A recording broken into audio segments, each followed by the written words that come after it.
ప్రభు జ్ఞాపకం చేస్తా ఉన్నాడు, ప్రేమ ఉన్న దగ్గర భయం ఉండదు, భయం ఉన్న దగ్గర ప్రేమ ఉండదు.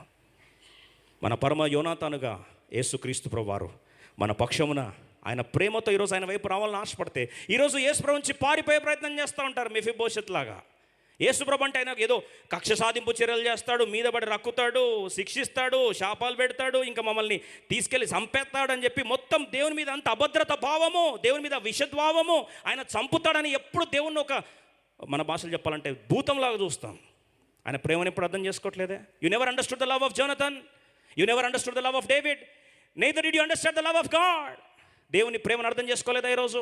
ఈరోజు మానవాళి అయిన సౌలు పక్షాన దేవుడు జ్ఞాపకం చేస్తున్నాడు, అయ్యా నన్ను అర్థం చేసుకో, ప్లీజ్ అండర్స్టాండ్ మీ.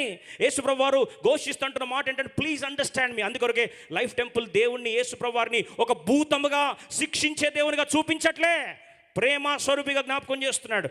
పరిశుద్ధాత్మ దేవుడు ఆదరణ స్వరూపిగా జ్ఞాపకం చేస్తున్నాడు. ఈరోజు నీ జీవితాన్ని లేవనెత్తేవాడిగా జ్ఞాపకం చేస్తున్నాం.